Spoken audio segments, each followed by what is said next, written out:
I'm Debbie Chapman Luckenbill. I am the great-granddaughter of Nellie Chapman, who is the first registered woman dentist in California.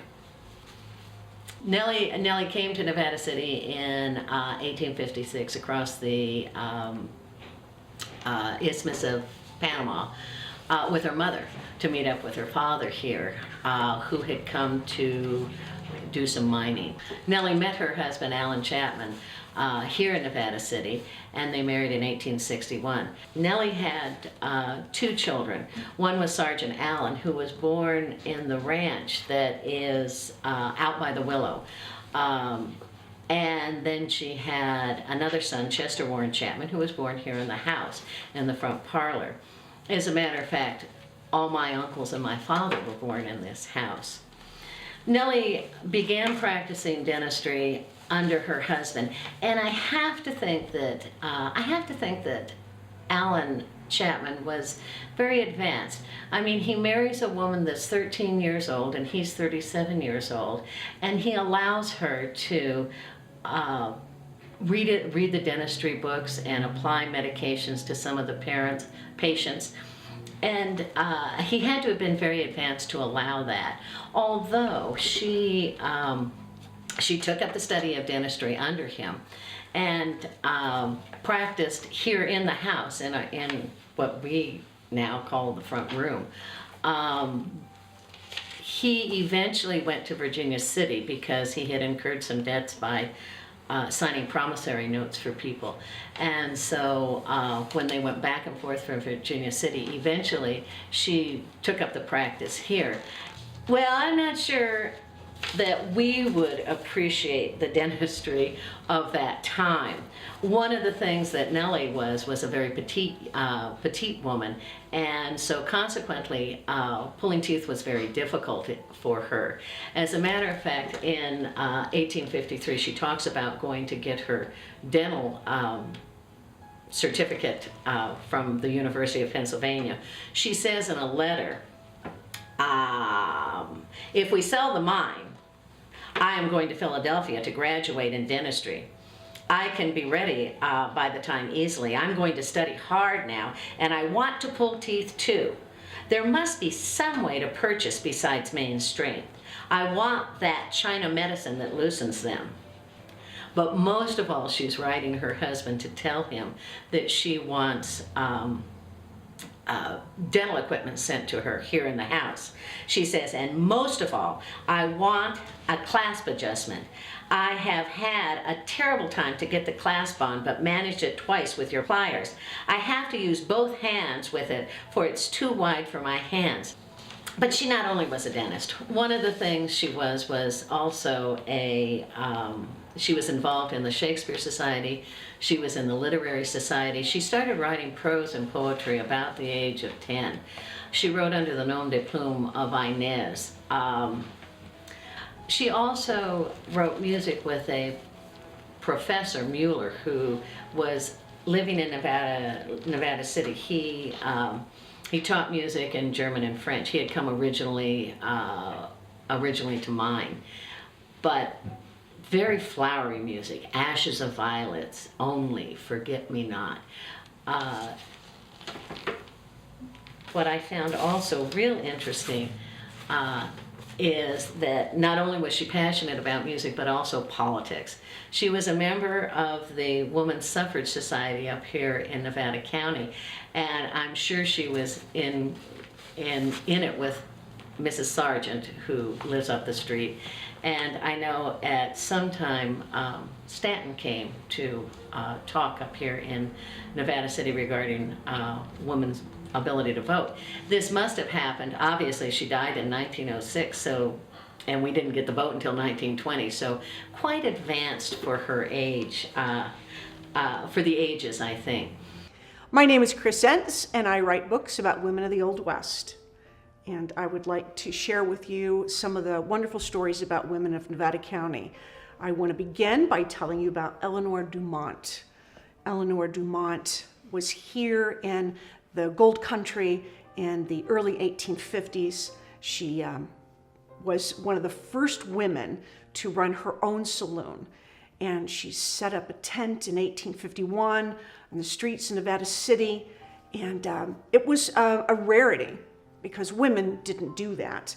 But she was trained at the Barbary Coast and knew exactly what to do to bring men into her saloons, her gaming parlors, and she was just very good at playing the game of 21, or as they called it, vignettes.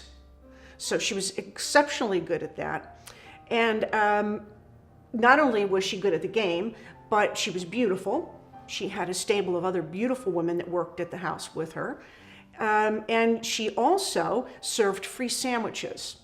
So you could get the miners to come in and spend some time at the saloon and to gamble and maybe visit with some of Eleanor Dumont's wonderful women that she had there. And they would just stay. You would come for the gambling, stay for the food, and then you could stay all night and visit with whatever woman you would like to visit with all night. And then the next day they would just start gambling. So after the men would get paid, I mean, she knew exactly where to keep them. If they found any kind of strike, they would lose a lot of their money at her place. Now, Nevada City was very popular at that time. I mean, the gold country as a whole at that time, Grass Valley and Nevada City combined was the third largest combined city in California. So she had a huge following, a woman running a saloon. Everybody wanted to come and visit with her. They wanted to come and visit with her because she was an exceptional gambler. So men would come in and they would challenge her to a game of 21. And she would play against them, and they would always lose. They would come in boasting that this time for sure they were going to beat her. And she would entertain them and always beat them. And when she did beat them, she would make sure that the bartender served them only milk, because she indicated that if you were not smart enough to beat a woman at the game of 21, you couldn't drink anything stronger than milk. Eleanor Dumont, though, had a personal life. She was in love with the editor of the Nevada Journal. His name was Waite, and she just thought he was wonderful. Now, the editor Waite, would spend lots of time with Eleanor at night, but he would not be seen with her during the day because he was someone in business, and it wouldn't do for him to be seen with a gambling or a sporting woman. And so he made sure that he only was around her when the sun went down, so nobody really saw him skulking around with Eleanor Dumont. But she was terribly in love with him. She was convinced, or had convinced herself, that eventually they would get married, that he would be so much in love with her that he would not care that she was a public woman. But such was not the case. He did marry someone else, and she was heartbroken. She ends up associating herself with 3 or 4 other men between, I think it was about 1856 by this time, to 1869, associating herself with a number of men who take advantage of her, take her money that she has stockpiled, and abscond with it, just leave her alone. When she turns in her late 30s, early 40s, she has no money left. So she has to go back to gambling. She cannot be this woman that lives off of the money that she has saved and the horses that she has bought or the ranches that she's bought. She has none of that left. So she has to go back to work. And she goes back to work in Bodie, California. By this time in her life, she has a dark layer of hair above her lip, and people are calling her Madame Mustache, which at first, she's known as Madame Mustache, and at first that doesn't bother her, but I would imagine, like anybody, being called a name, it does hurt you after a while. So she's a lonely woman, and she becomes a pitiful sight there in Bodie, and a lot of men just allow her to win. She's not as sharp as she once was and has no money, has this mustache. I don't know why she didn't shave. She could have shaved, but lots of men were shaving. I don't know why the shaving wasn't a part of it. But anyway, Eleanor Dumont has a bottle of poison and decides that she's not going to be able to continue on with her life. And 2 miles outside of Bodie, she drinks down this poison, and she expires there on the road leading into Bodie. When the authorities come and find her, in her pocket is a note that asks that they please bury her in Nevada City next to Editor Waite, who she'd always loved. Now, they could not raise enough money to send her back to Nevada City, but they did raise enough money for her to have a proper burial and to be buried not in Outcast Cemetery, but in the regular cemetery with everyone else. I'm Mimi Simmons, and I'm 5th generation Native. So sharing today the story about Sarah Kidder. She was married to John Kidder, and they came to Grass Valley in 1875. He was a politician and a civil engineer, and became the president of the Nevada County Narrow Gauge Railroad. He was the president, the treasurer, and the secretary. And they also owned 4 mines, and by the 1880s, they were multimillionaires. As a member of the high society of Nevada County, Sarah and John would host these wonderful lavish parties at their wonderful Kidder Mansion, which is over by the train depot. And if you were lucky enough to be invited, you would be rubbing shoulders with politicians and governors, and even a most famous Mark Twain, who was a good friend of John and Sarah's. And Sarah had these beautiful gardens in this amazing house, the Kidder Mansion, had big ballroom rooms, and it was just absolutely stunning. You can only imagine back in those days. Besides throwing a lot of lavish parties all the time, Sarah donated a lot of her free time to orphans that were created by this perilous mining industry, and she also adopted a wonderful daughter named Beatrice. And she really made something very grand of Nevada County when this was a kind of a crazy gold rush time. In 1901, John died, and he was eulogized as one of the most influential people for Nevada County in creating business and bringing commerce here. And Sarah, who was just a homemaker, stepped into the business. She took over 3/4 of the stock of the railroad, and was president, the only female president, within the first 30 days of taking over her ownership. In fact, it was known as the 12 golden years while Sarah ran the business, and she made more money for the rail business than any other subsequent owner of the railway. Pretty fascinating to see. Sarah sold her stock in 1913, and she retired down to San Francisco. During World War II, the railway closed down, and the mansion started to get very dilapidated because it wasn't no one was caring for it. It wasn't in good condition. Then there was an asphalt truck that caught on fire and destroyed most of the Kidder Mansion. And it was very sad to see because it just kept going down and down. And when they built the freeway, the remains of what was left of the Kidder Mansion were either pulled apart or disassembled and distributed elsewhere or thrown away. So the interesting part is that Sarah is this woman who doesn't have any experience, and she launches into this male society and takes over the railway and makes an absolute fortune, far beyond what they already had. The profits were far greater than anybody else that had ever subsequently worked for her, but she just did so well, and it's just amazing and inspiring to see a woman that had no background or no training to be able to step into a man's world and take the railway to the highest level that she could. During the gold rush, there were a number of wonderful entertainers right here in the gold country, one of whom was a young woman by the name of Emma Nevada. She was born Emma Wixom in 1859 in the Alpha mine area, which we now know as the Alpha Omega mine area, where they did hydraulic mining. An exceptional talent. By the time she was 4, she could just sing like a bird.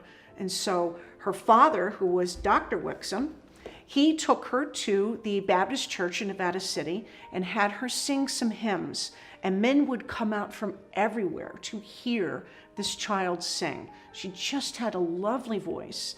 And it's just hard to imagine how many children that lived in Nevada County had such talent.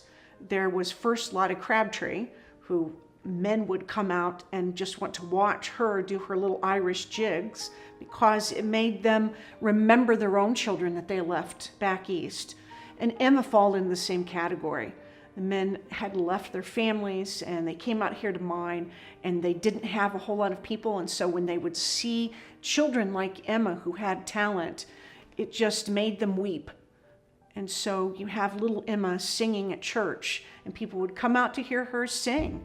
And what a coup that was for any of the ministers there who were preaching, when you'd have this little 4-year-old come out and sing hymns, and people would come to church to hear her sing. But her talent wasn't one that was going to necessarily be relegated to the Nevada County area. She was discovered. She did travel all over Europe. She performed in Vienna. She performed in Paris. She was classically trained.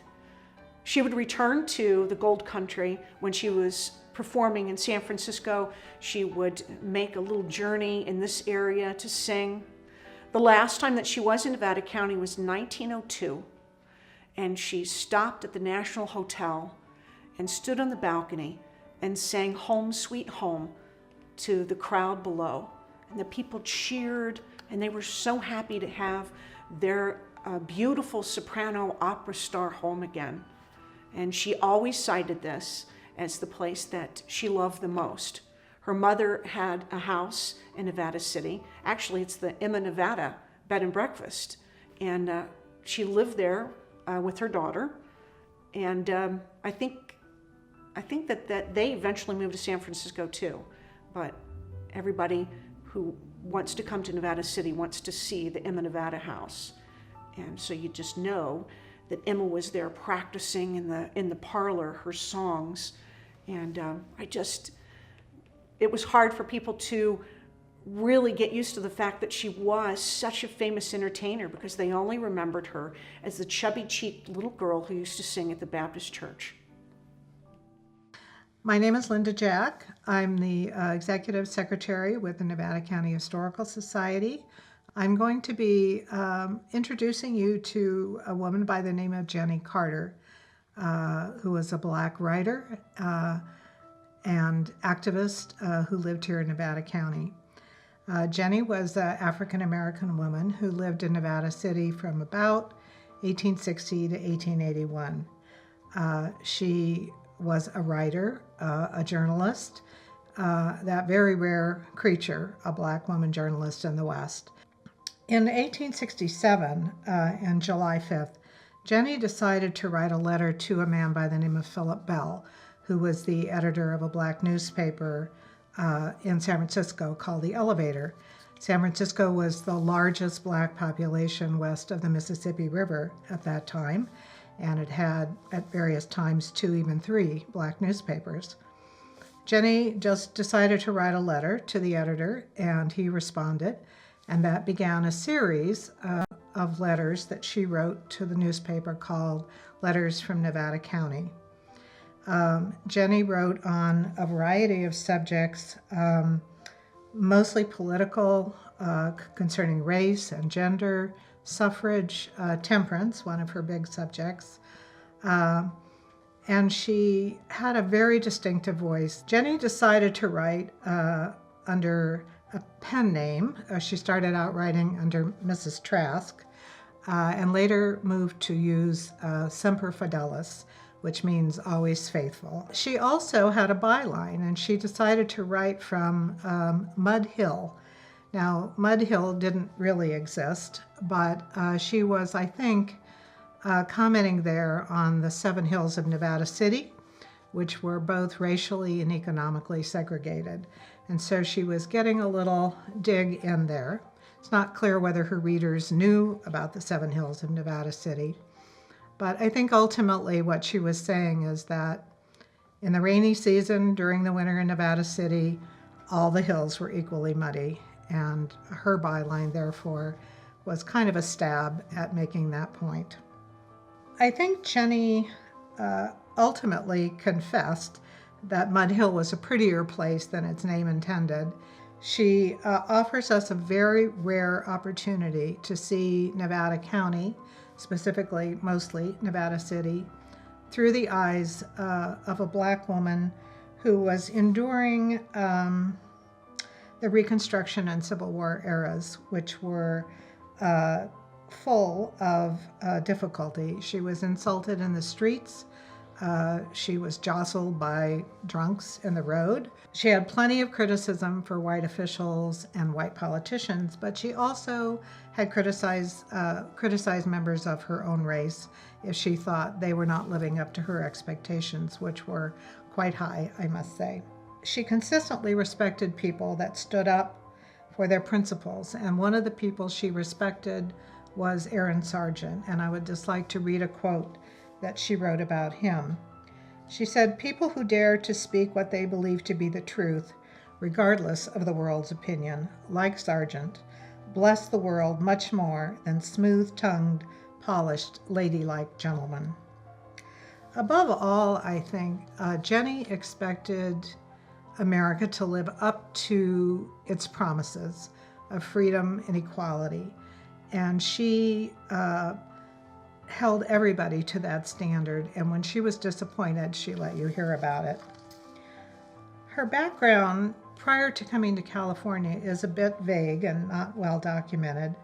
We know that her given name was Mary Jane, and that she had an early marriage to a Mr. Correll, who was a preacher of some kind.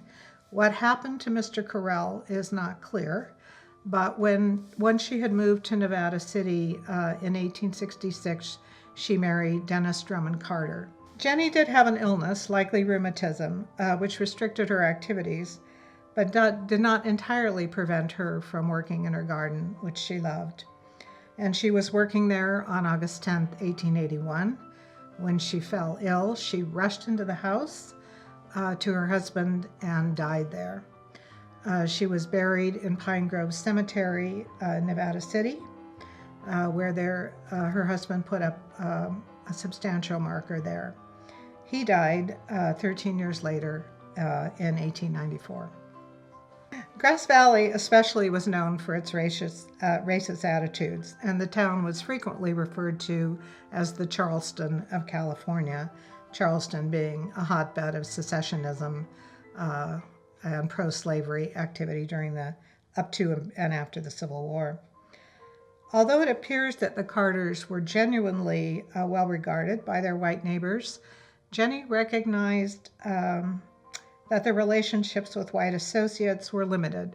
They did not include personal socializing or really, as far as I can tell, true friendships.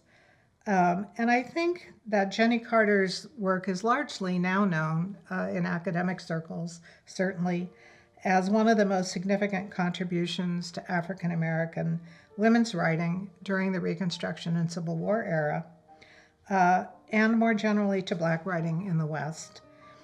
Most fundamentally, I think her writing gives us a window into the Black West, that there was a Black West. Nevada County was a home to a small and vibrant community in which African Americans struggled on a daily basis with the politics of race and gender, of equality that dominated American society nationally and in California. And although Jenny's work and Nevada County's Black community are not well known still today, her story and her writings are now available through a publication of a book by Professor Eric Gardner called Jenny Carter, a Black Journalist in the Early West, which was published in 2007. And now her writings are actually available online, many of them, in the California Digital Newspaper Collection, which has copies of the Elevator newspaper in which she published available online. I'm Rosemary Freeland Crecelius, and I am the great-granddaughter of Julia Single Phippen, her father, John Single, who was my great-great-grandfather. He came from Germany with his first wife, Julia's mother, Juliana Mosbach. They came from, well, Juliana was a native of Baden, and she's up on the hill in Rough and Ready in that cemetery. There's a single plot up there. Anyway, they came from Germany to Boston, where my great-grandmother, Julia Single-Fippen, was born, and they had 4 children, and then Julia's mother died when she was about 17, and then John remarried. And I went to also did a lot of research, and I found my great-great-grandfather's will, which was drafted about 1884, and he was 64 years old. And in that will, it stated that he was of sound mind, etc., but he had the 8 children, and his first wife, Juliana, had died, but he willed the blacksmith shop and the land that it was sitting on, and half of the tools in that blacksmith shop to Julia, because she had a hard way to go. Not that he loved her any more than any of his others, but that her husband already owned half of the tools in the blacksmith shop, and my grandfather was born about the time he passed away. So, and John and Julia had 10 children. So she had a hard row to hoe, and so he wanted her to have that blacksmith shop. I think one of the interesting things about women in this early part of California was that the gold rush population was very transient. People came and went. Men who had wives came to mine, and they would disappear into the foothills for weeks, months at a time. They would go back east, planning to return or not return. And women were left with the challenge of feeding and caring for their families without the presence of a wage earner. So the California legislature took it upon itself, which was quite remarkable, to pass what they called a sole trader law. This allowed women to own property, own businesses, and operate them without their husband's oversight. And it was really intended for women to be able to support their families. It wasn't, I wouldn't call it a liberation move at all, but it was a recognition that women needed to take care of their families. Sarah Royce was one of the first teachers in Nevada County. Sarah Royce was born in England, moved to New York, married a gentleman from in the New York area, and then they moved to Iowa to become farmers. And in 1849, he was struck with gold fever and decided they needed to come west. So she goes from being this woman who maintains this cute, quaint little farmhouse and takes care of her 2-year-old daughter, Mary, to now being on this trek west. And they leave the Independence area in May of 1849 to begin the trek. And that was really pretty late in the year for them to begin this journey west. And as they're traveling, she is keeping a journal about how difficult the travel is. One of the things that strikes me about Sarah Royce is in her journal, she writes about camping at night on the prairie, and it not occurring to her that there wouldn't be any other farmhouses around. You couldn't look for miles and see a light from another farmhouse. And she talks about setting up camp and how lonely and desolate it was, and how quiet, and how she ached for just conversation with another woman. Just to be able to chat with someone about how they raised their child. And there weren't a lot of women coming west, so Sarah was a unique one. And as I said, she kept this journal about her trek west, which later she parlays into a book called A Frontier Lady. She and her husband do come to the gold country. They spend quite a number of years here, and they move from gold camp to gold camp. They never find any riches. They're very poor. One of the things, though, that she has found on the way west that she also writes in her journal and brings with her to the Gold Country.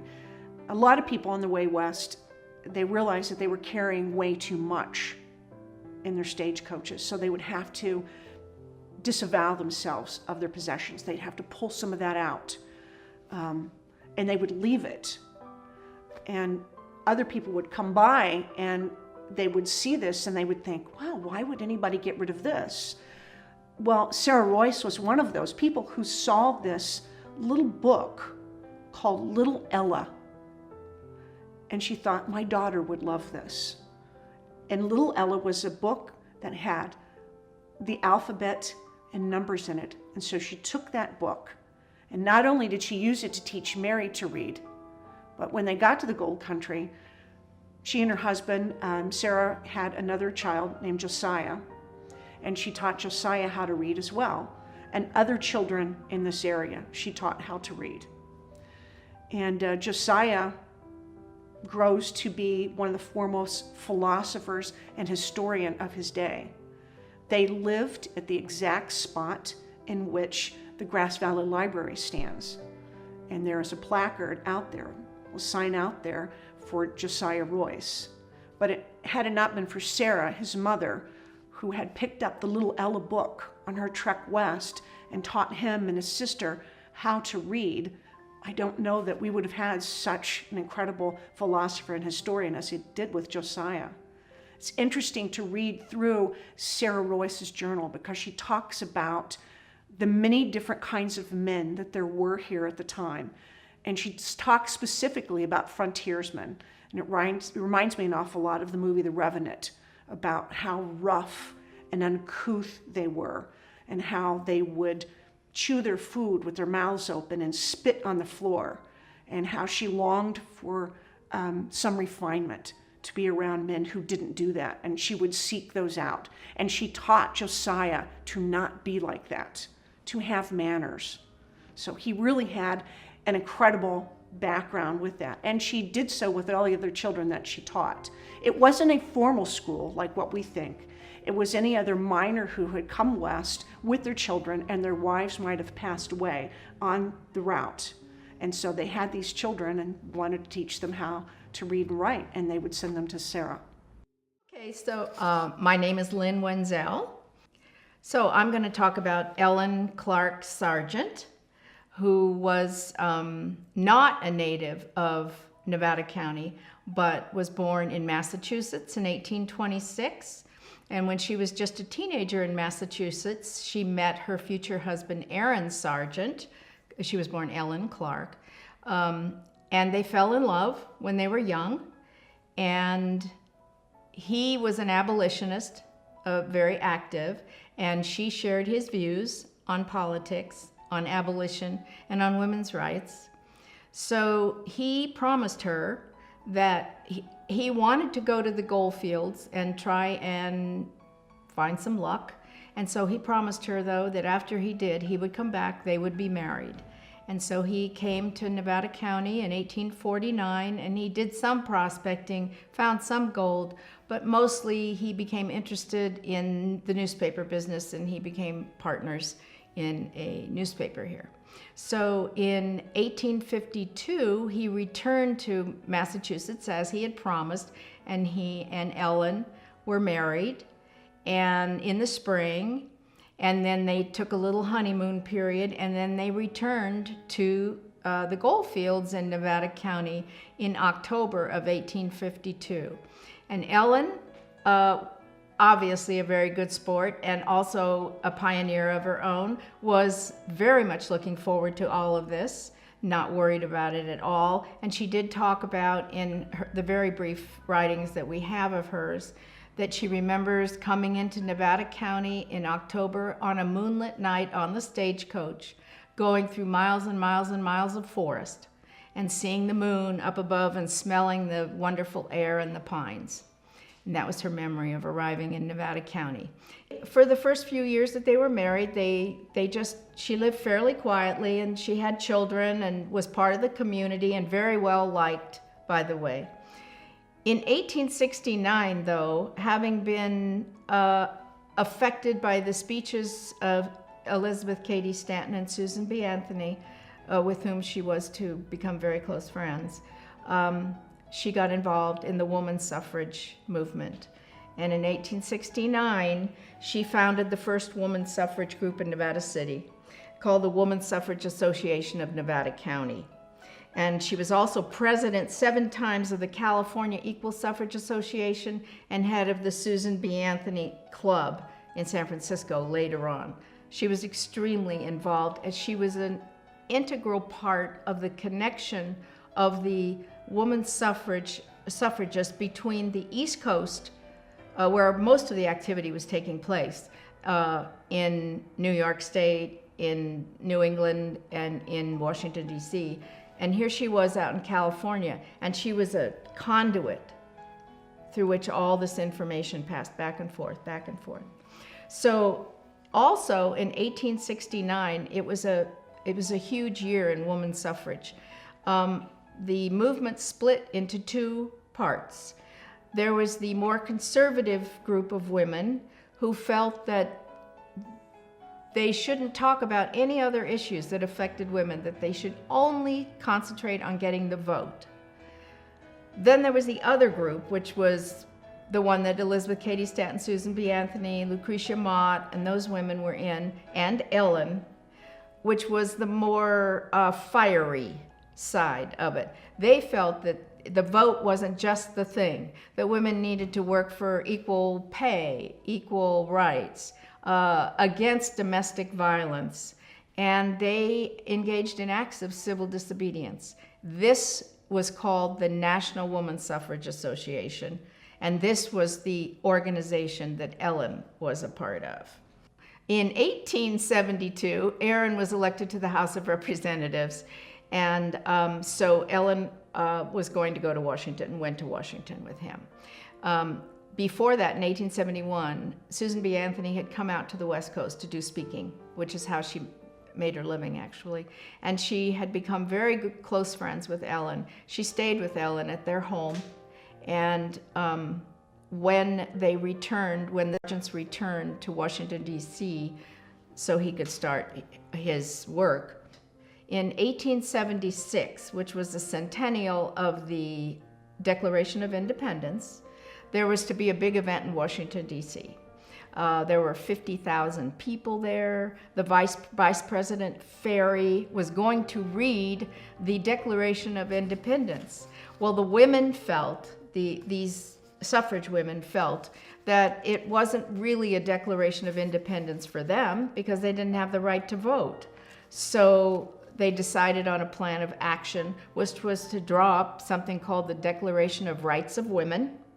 And they did it on a big scroll, and they tied it up with red, white, and blue ribbons, and they requested that they be able to read this, be allowed to read this at the celebratory event on July 4th. Well, they were denied, of course. I believe they were told that there just wasn't enough time for them. So they went anyway, and they were a phalanx of women, Ellen included, and they went right up through all the people, past the police, past the Washington, D.C. at arms soldiers, all the way up to Vice President Ferry, handed him the declaration, their Declaration of the Rights of Women, and then proceeded to walk past him up a ramp and right out a window, all of the women. And then when they got outside the window, they passed out copies of their Declaration of the Rights of Women. They made a big stir with this, and Ellen was part of this whole, I guess you would call, an act of civil disobedience. So she was part of that. In 1878, her husband, Aaron, introduced the suffrage amendment. We know that he was the one who introduced it in Congress, but we also know that it was Ellen's words and Susan B. Anthony's words and Elizabeth Cady Stanton's words who helped him form the wording of this, even though he was the one who presented it. So Aaron died in 1887. In 1890, the 2 arms of the women's suffrage movement, the American Women's Suffrage Association and the National Women's Suffrage Association. Those two organizations I spoke about earlier decided they had to join together in order to get this suffrage passed, that there was more power in numbers. So they rejoined in 1890. Ellen remained active. She remained on the board of many suffrage associations across the United States. In 1900, she, like Susan B. Anthony, attempted to vote and was denied the right to vote. She went anyway and voted, and then sued the state for taxation without representation. She said, I am not paying my taxes if I can't vote because I am not being represented. She took this to court, and she was represented in court, in this case by her son George, who had become a lawyer. So this was a big event. It got a lot of write-ups and so forth in the newspaper. Unfortunately, Ellen did not live to see the passage of the 19th Amendment because she died in 1911 at the age of 85. So that which she had worked so hard for, she never saw to pass. But in that same month of July, right after she died, about 10 days after she died, there was a massive event in Union Square in San Francisco to honor her. There were 2,000 people at this event to honor her. There were bands and speeches and flags, and because of the work she had done for the women's movement, she was honored this way.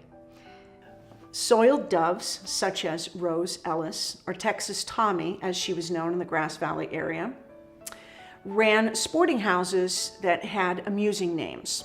For example, Rose's place, or Texas Tommy's place, was known as the Golden Gate Amusement Company. Lest anybody think that they're going to go there and get on a teacup ride. That was not going to be the thing that happened, but Rose was definitely someone in the 1920s. That's how late some of these cat houses go in the Nevada County area. She would entertain a lot of men. There they could play cards, they could have a meal, they could visit with whatever women Texas Tommy had about her. Texas Tommy was known in this area in the 20s not only for running a cat house, but she was very generous. She was the quintessential harlot with a heart of gold. And so she gave a lot of money to schools. She supported a lot of homeless benefits. She just was a giving, generous woman, and people liked her. She had a sister by the name of Buena. And Buena had Down syndrome and had a heart condition. She had a number of things wrong with her. But Texas Tommy and Buena's parents had died when they were very young, and Rose had taken care of Buena all of these years. And she would take Buena out with her when they would go to parades, when they would go to the fairground, and everybody liked Buena too. She was very outgoing, very charming. But as I said, Texas Tommy took care of her, and she stayed at Texas Tommy's place. She was not one of her sporting women. She was her sister, and she watched over her. Now, as Texas Tommy aged, she eventually moves to San Francisco, and as she ages, she puts herself into a rest home with her sister. And she realizes, especially at that time in history, which now we're talking about the 30s, when the economy is just really bad, you have the Depression coming on. She realizes she's not good. Texas Tommy realizes she's not going to have any money, and there's going to be no way to care for Buena. And so she decides that she's going to have to take care of both of them. And she does so with a revolver. She first shoots Buena, and then she shoots herself. But Texas Tommy's place was located over Frank's Pizza here in Grass Valley. As a matter of fact, that entire, over Keane's restaurant, and on the other side, those used to be cat houses as well. They say brewery on the side, which I'm sure that at some time there was brew served there, but it was in large part cat houses. That's where a lot of your money was made. There were more than 150 saloons in Grass Valley alone along Mill Street. And if you were a smart businessman, you had somebody like Texas Tommy who helped run the other aspects of your business because it ensured that you were going to get a lot more money. Hi, I'm Kathleen Smith. I'm an author and historian of places in Nevada and Yuba County. There were a lot of Chinese people here during the gold rush times. In Smartsville and Timbuktu, they're on the census. I'd say maybe like half the population were Chinese. Most of them were men who were miners, and a lot of them left the area when the labor started for the railroads. But some stayed in mind, and more families, began to develop, I'd say, in the Smartsville, Timbuktu area. In Timbuktu, which was on the decline at that point, Smartsville had kind of taken over as the nicer place to live. AU rented what we now call the Wells Fargo building. It was the Stewart Brothers store. So it was a store and exchange for, you could take your gold and it would be sent to the mint in San Francisco. I'm not sure they were doing that at the time he was there, but it was like a Chinese market. It was geared towards the Chinese people who lived there to buy the products that they wanted. He also started a tong. A tong, I like to equate it to a social organization like, say, the Masons or a lodge. It was a way of gathering people together for a purpose of protection and altruism and, just whatever reasons, they had for wanting to be. So he started this tong, which was also located in the store in Timbuktu. At one point, one of the miners, Mr. Handley, had some kind of a dispute with Atong, and he decided he was going to go and, after he had some drinks and was fortified, he was going to go and settle this thing with Atong. So he goes to Atong's house, and Atong's wife sees him, Tong Yu. She sees him and she says, "Oh, this guy is no good. He's all fired up and he's gonna kill us or something." So she hits him over the head with a pole and knocked him out, and actually he ended up dying of his injuries. So, well, this was not really good for a Chinese person in those days. They were going to be blamed for murdering this white guy. So they had an inquest. Well, at the inquest, the wife was exonerated and said that no, she was just protecting her family. So that was kind of an interesting tidbit of gold rush justice, I guess. Anyway, but they ended up not staying there very long. They went back to Marysville, to the new Chinese Chinatown that was developing in Marysville, and lived there, and took his tong, his club, with him to Marysville. So. My name is Sands Hall, and I'm here to talk about Mary Hallock Foot. And I have to say it's quite a thrill to be sitting in the house in Grass Valley where she lived. She and her husband lived for the last 20-30 years of their lives before they went east to stay with their daughter. I am fascinated by Mary Hallock Foot. She was born in 1847 in a town in upstate New York called Milton. She was raised a Quaker. Amongst her family friends were people like Frederick Douglass and Susan B. Anthony. They came to dinner. Their family was remarkable enough that they sent her to the Cooper Union School of Design in New York City. Very unusual for a woman at the time to get an education, especially a college education. But her family was just determined to do that. So she studied art there, and she was incredibly accomplished artist. By the time she was, even before she graduated, she was illustrating books by people like Longfellow did his Skeleton in Armor, and a beautiful version of The Scarlet Letter by Nathaniel Hawthorne. She illustrated stories by Louisa May Alcott. She had quite an illustrating career. Then she met Arthur Foot, and they decided to get married, and he was a very brilliant and somewhat eccentric, but brilliant miner. And he had graduated from Yale. And she moved with him to New Almaden, California, where he was a mining engineer. And they stayed, had a lovely little time there, but just eventually had to leave, and then began some nomadic years. They were in Leadville, Colorado, where they had a fabulous life there on their cabin on the ditch. They went down to Mexico and did a big long trek through Mexico. All these were mining concerns. And in the process, right through this period of time, Mary began to write. She kept up her illustrating as best she could, but more and more she was writing letters to her very dear friends back east, the Gilders. Richard Gilder was the editor of Century magazine at the time, extraordinarily well read by everybody and published everybody, from Henry James to Grant to Mark Twain. I mean, published everybody.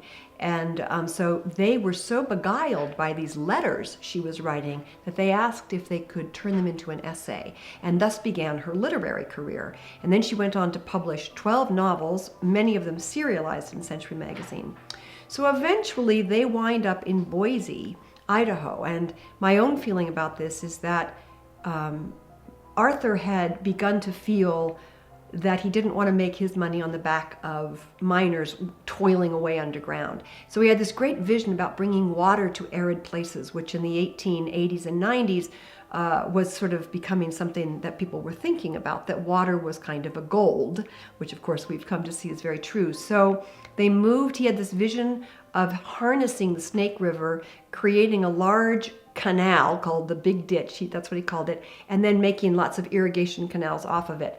And he poured money, he had lots of founders and backers from back east, but then the 1890s recession hit, and all that water dried up, and it was the driest year on record in the Boise, Idaho area, and the whole thing went belly up. So they didn't know what to do, and Mary spent all of her time writing, illustrating, but also writing. She worked like a fiend to support the family while Arthur was wandering the nation, taking jobs and offering his stuff. And eventually his brother-in-law, J.D. Haig, who had, with partners, taken over the North Star mine, tapped him.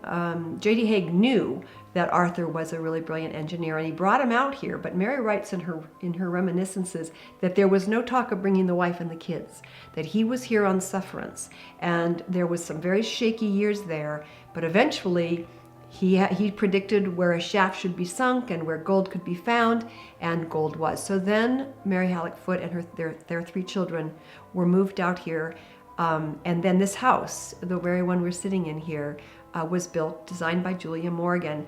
And Mary writes in her reminiscences that it was a little tricky because it really wasn't her house. It belonged to the company, so to speak. But eventually you can see they just made it their own. So there was Haig created a beautiful family thing here, which is, in terms of mining, you don't think about, but they really did. She writes that you could hear the stamp mill going, and you didn't ever want it to stop because it meant a disaster would have happened at the mine, because it's not that far away, the mine. While she was here, she continued to write, though there was a big lull created from grief. Her youngest daughter, Agnes, died of appendicitis, and she just, I think, was stricken by grief.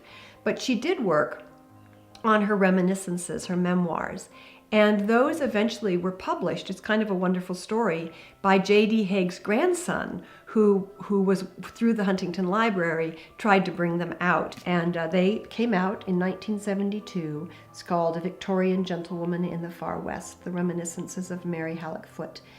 And they are just a beguiling and delightful read. Before they were published, a man named Wallace Stegner, who many people have heard of, read them in their unpublished form, and he used quite a chunks and chunks of them in his novel Angle of Repose, which won the Pulitzer in '72, ironically. And the reason that he was within his rights to use the language of her was that the reminiscences hadn't been published yet, so he was within his legal rights, if not his ethical ones. But then he also used her very beguiling letters she wrote to that friend Helena and Richard that I just mentioned earlier. All of her life, as she says in her reminiscences, they wrote to each other for 50 years. So it's a trove of letters now stored in the Stanford Library, which Stegner also borrowed from. And then the thing that I find really interesting is that Mary Hallock Foot had, as I've just described, an extraordinary life. And she wound up here in Grass Valley, where she lived happily with her husband for many years. One of the things I love, and it's noted in Mary Hallock Foot's reminiscences, is that big dream of Arthur's eventually came true. It took the federal government and 25 years to make it happen, but it's a beautiful redemptive aspect of their story. And they lived in a gorgeous house in Boise. They built themselves, very similar to this design, actually. And I think probably they asked Julia Morgan to incorporate it. The big wide verandas, the big thick columns are very, very similar. They'd learned in Mexico how to keep the cool in summer and the cold out in winter. So I think that's a very interesting aspect of their lives as well. When I think about this Eastern woman of such Eastern sensibilities, leaving behind all that culture, all that art, to come west into dusty place, and well, I think of it as dusty and hot, and her East Coast readers were fascinated, of course, because she was writing about an utterly exotic place to them, and Mary loved to ride horseback, was one of her favorite things. She loved to camp. So she had a tremendous sense of adventure as well. And I think, nevertheless, she was tugged east all the time by what she'd left behind. So I find it also a bit tragic how much she kept, in a way, wanting to go east while completely understanding the freedoms that she enjoyed in being a Western woman. It's very profound. Let me tell you about Madame Harriet, or as some people refer to, Old Harriet. Old Harriet had a public house on Broad Street that overlooked the Deer Creek. And frequently men would go looking for gold along Deer Creek, and they would stop in at her house to visit for a little while. Now, Madame Harriet had a bouncer of sorts that worked with her. So if anybody was roughing her up or roughing up any of her ladies in her sporting house, he would quickly dispatch them, quickly get rid of them. One night they had a visit from a gentleman by the name of Perry. And Perry was a miner, and he was very well respected in the area. Everybody liked him, had a great laugh. And Perry had made a find of some gold in Deer Creek and stopped in at Madame Harriet's. That was the last anyone saw of him until they found him in an eddy on Deer Creek, and he had a huge bruise on his head, and he had no clothes. Now, the day prior to that, he had gone to visit with Madame Harriet wearing a brand new outfit, got himself a brand new suit and a hat. He'd made this great find in Deer Creek, and he wanted to spend some of the money, and he wanted to celebrate with Madame Harriet. But that was the last anybody saw of him, was that he was at Harriet's. And so it wasn't unusual that Madame Harriet would be accused of murdering him. A lot of the sporting women at that time were accused of theft or blackmail. And so the fact that Madame Harriet was someone that they sought out and arrested for Perry's death wasn't unusual. As I said, that was the last place anybody saw him. So they just assumed that she did something to him. She insisted she did not, and was very upset and crying and weeping and on her knees in front of all of these men saying, please, I didn't have anything to do with this. She said her bouncer didn't have anything to do with this either, or a strong man that followed around. He had nothing to do with it either. But she was arrested, was put in jail, was awaiting trial. Some of the law enforcement agents and some of the other miners wanted to find out more about where Mr. Perry had died. And so they went looking along Deer Creek. Now this is 1852. There had been an incredible rain in the area. There was no natural bridge, no bridge that went over Deer Creek. It was trees that had fallen, and that's how you got across. But during the storm, many more trees had fallen than just the couple that generally the miners would go across. Mr. Perry was one of them that did walk across this tree bridge. And as these law enforcement agents and the miners were walking across this bridge to inspect the eddy and just look around to see what they might find about Mr. Perry, two of them fell off of the bridge. Now, as I said, it had stormed, and so the creek was very high and it was running very swiftly. So both of these men hit their head at just the same area that Mr. Perry had hit his head, and their bodies were being treated like rag dolls, and they ended up being in the brush and in this eddy and being tossed around and turned around, and before you know it, they too didn't have any of their clothes on them. They were torn off and ripped off by the tree limbs and by the rocks. And so, in that one instant, they realized Madame Harriet was not the murderer, and so they let her go. When they let her go, Madame Harriet stands in the street and praises God for answering her prayers and for watching over her. And she decides at that moment that she will no longer be a soiled dove and work in public houses, and then goes the straight and narrow. The last we hear of her is she goes on to San Francisco and becomes somebody who works as someone that proselytizes in streets and tries to, it was before the Salvation Army, but that's pretty much what she did. She would tell people about the Lord. So from public house to being someone who also talks in the public, not about soiled doves any longer, but about the Lord. Homakini, homayabimi, nishinanimimi wakamni, lidimlili yapimni. I'm Shelley Covert. I am Nishinanimiwak, and I am on the Nevada City Rancheria Tribal Council. I'd like to acknowledge and honor some of the Nisenan women that were here long, long before me and who survived the time of what we call the time of the Great Change, which was the Great Gold Rush. Our families in our society is countless generations old. Thousands of years we've been here from this same place.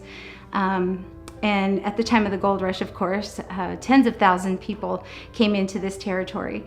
And those were the people who met the gold rush face on. They moved from a completely oral society where we did not write things down. Everything was passed on by word of mouth. And they, in one generation, moved, when they were taken away to the Indian boarding schools and taught to read and write, we moved from an oral society to a written society. So today we all read and write, but I truly believe that the culture is passed on orally even still. So sometimes at this time of great change, the times were very hard for the Nisenan people.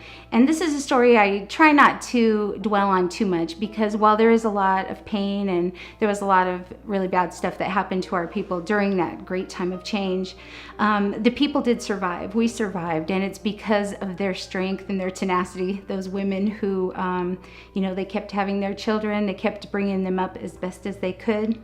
But what also happened here on our territories, every once in a while when times would get really rough, it seems to be like sprinkled throughout time.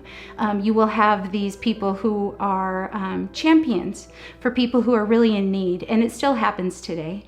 And one of these women who was a champion for the Nisenan was a woman named Belle Douglas. And she was the daughter of I believe he was a very high-powered lawyer here in Nevada County, who they had come over from the East Coast, very politically intertwined with the new government that was created here in Nevada County, Nevada City.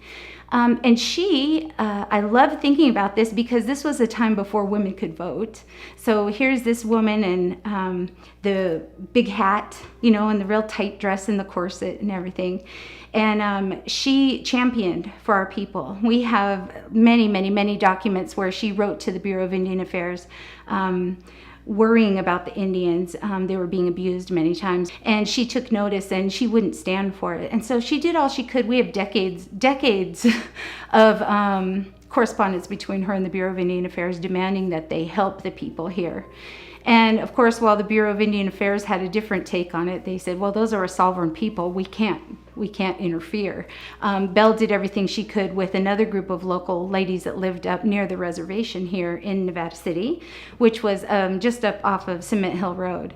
And so Belle Douglas was also a founding member of our local Laurel Parlor number 6 of the Native Daughters of the Golden West.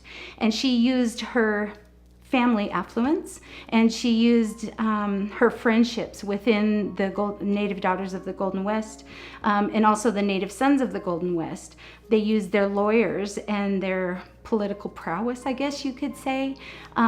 They ended up getting our reservation up on Cement Hill federally recognized, and it's created as an official reservation for our tribe of Indians. And again, this was in 1913. So reading back through, you know, the suffragettes and all these different movements that were happening, these women, they were so strong. And because of her, we never would have been federally recognized and never had our reservation up there in Nevada City on Cement Hill. Along with that protection came the protection of the people who were up there, and the protection especially through some of these correspondence. She seems to have not just a soft spot, but she has a very special place in her heart for the old Indian ladies that were living up there. And it's just so well received through the correspondence that because of Belle Douglas, we were able to be sort of saved. And I think it brings a great opportunity to acknowledge her. We've read in some of the old 100-year-ago today newspapers that the Union does, they've mentioned Belle Douglas, and they said she had an infectious laugh. And she always had a different hat on, and just sort of paints the picture of this woman through being able to read her handwritten correspondences, always advocating for the Nisenan people here. And then reading these other articles that had nothing to do with the tribe, but talking about her personality. It was really quite beautiful. There's a street in Grass Valley called Kate Hayes Street, and people often wonder where that name came from. And the street was named for a wonderful songstress who was 17 when she came to the Gold Country. She was discovered in Dublin, Ireland. She would frequently take her boat out into a river and just sing to her heart's content. And a lot of other people would hear her sing, and they would paddle their little canoes and then anchor them not too terribly far from where she would be rowing so they could hear her sing. And it was on one of those journeys that a person that trained individuals in opera heard her sing and discovered her and took her right away to Venice to get her to be trained in singing and performing. And they decided that they'd make a lot of money in the Gold Country, which many entertainers did come to the Gold Country for that very reason. And you had some famous entertainers that were here. Laura Keane, who entertained with Edwin Booth, whose brother John Wilkes Booth shot Abraham Lincoln. This was just a hub of activity for anybody who wanted to get their start in the entertainment field. They made a lot of money here because miners wouldn't necessarily just throw coins at their feet, but they would throw gold at their feet. So this is the place where you made a lot of money. So Kate Hayes being here in Nevada County was not unusual, but she had this wonderful voice. And men said that when she sang, that it felt as though there was a heavenly choir around them. And so you would see these men at the theaters where she would sing, she was beautiful too, but you would just see them sitting with their eyes closed, listening to her sing, and just imagining themselves being lifted up to heaven out of the cold of a creek, or panning for gold wherever it is that they were at, or using their picks to find gold. I mean, it was a difficult life, but Kate Hayes lifted them out of there. And not only was Kate someone that sang, but she would visit with the miners too. The following days after she would do a show, it wasn't unusual for her to go and visit with them and pick up a pick and help them pan or mine for gold. And the miners, the prospectors, loved her. And so they named a street after her, Kate Hayes Street. So that is where it came from. Eventually, Kate makes all the money that she thinks that she needs to start a life again in Dublin, Ireland, and that's where she returns. So we remember her always in the name of the street. I am Lorraine Gervais, and I get to talk about Lola Montez, which is a real treat. She arrived in San Francisco on a ship in 1850, I think. And by the time she stepped off that ship, she was already really famous. That girl had notoriety. She was like a rock star. And she was born in Ireland in a small town. And at some point, she ended up in Spain and became a Spanish dancer. So she had this crazy erotic dance, highly erotic in the 1800s, which we'll talk about later. But anyway, she did this dance in front of so many wealthy people. They would throw things on stage and give her things, to the point that King Ludwig of Bavaria gave her a castle, and he made her a countess. And so she became very legitimate, and being that she was very political, she also influenced public policy, to the point that everybody hated her. All of the establishment hated her, and they ran her out of the country. So Lola boarded a ship and came to San Francisco around the Horn. And this was in the time of the gold rush, so it was a pretty big deal. It was a rough place. So she set up shop as a dancer doing this very famous spider dance. And the spider dance, I think, is what people really remember her for. And essentially, it was her wearing petticoats that were knee length, which was, shocking. And she had flesh-colored stockings on underneath. And so she would flick up her petticoats like this to show her thighs. Oh my God. And sort of writhe around and jump around on stage. And actually, every once in a while, touch her legs looking for spiders. And so men at the time, in that time period, went ape over this. And some people hated it. Some people called her, a harlot and just a very, very naughty, loathed kind of person in the moral times of that day. But people would throw things on stage. They would throw gold nuggets because she was in the gold rush times. They would throw money. They would throw rotten vegetables on her for the people that hated her. But the thing about Lola was that she would insult people. She would yell at them. She would horsewhip people. The girl knew how to work a room, let's just say that. At some point, she moved to Grass Valley. She decided she needed to leave San Francisco. She wanted to calm down a little bit. So she came up to the Great Valley, and she ended up in Grass Valley, where she bought a house in 1851 and settled down. Settled down as much as she could. But part of that included she ran a school, a dancing school. So she had little girls that would come in, and I think Lola Crabtree was one of those little girls that she ended up teaching how to dance. She had a bear that she had in her yard that she had chained up. God only knows what else that she had going on, but she continued to dance and do this crazy flickety thing, and eventually left, because that was about all she could do in the gold country. I think she kind of ran out her course. So at that point, she moved to Australia and tried to do the same thing, and it didn't really go very well for her. So she ended up coming back to the United States and moved to New York. She lived in abject poverty. She kind of repented all of her evil ways. And sadly, she died at 39 years of age, and she died of syphilis because of her lifestyle. And I know it's interesting with Lola Montez because a lot of people think of her with this, she was just a harlot and a whore and all of that stuff. But really, she was way ahead of her time. She was very fiercely independent. She was self-employed. She kept it together. She reinvented herself over and over and over. She was married, I think, 5 or 6 times. She didn't put up with no mess, that girl. She did what she wanted to do. And if she was living in these times, she would not be reviled as much. But in Victorian times, that was a huge thing. Laura Keane was another one of the most famous actresses of the Old West. And Laura Keane came to the Gold Country to perform in a variety of plays that she had purchased that had been specifically written for her by a gentleman by the name of Tom Taylor.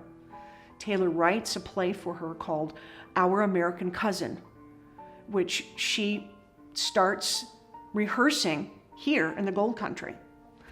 And she rehearses it with Edwin Booth and is eventually invited to come and perform that very play in Washington.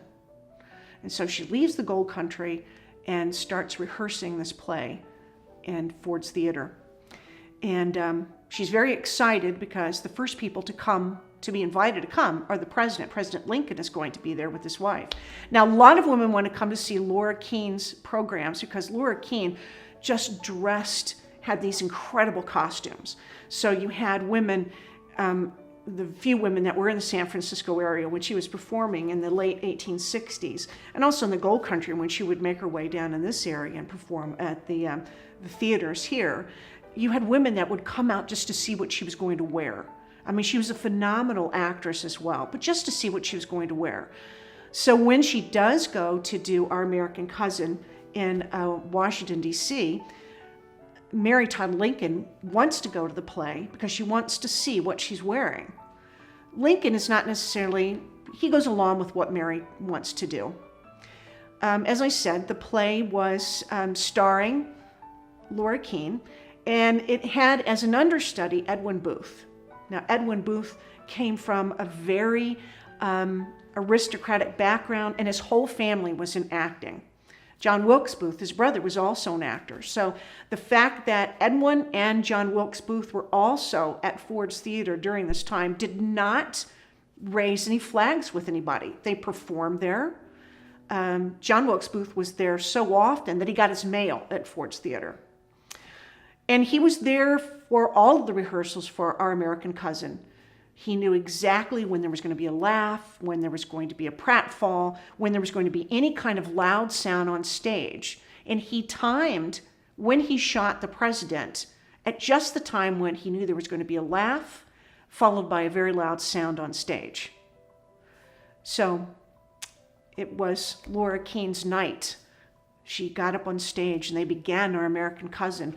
And just the time when there was a laughter and a loud bang, there was also the gunfire, which no one knows is a shot to Abraham Lincoln at the time. No one knows this, but she looks in the balcony and she sees Booth jump down onto the stage, and that's when he yells out, "Death to tyrants," and he limps off the stage. But she can see the president who's slumped over, and she can see Mary Todd Lincoln with her arms wrapped around her, just rocking back and forth.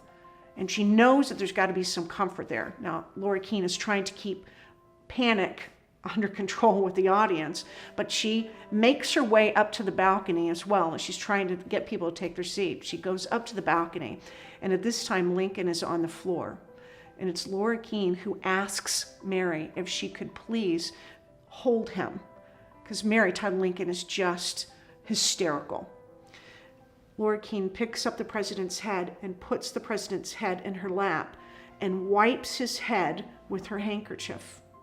She stays with Lincoln and Mary Todd right up until they pick the president up and take him across the street to lie him in bed. She's there with Mary Todd Lincoln when they inform her that he has expired.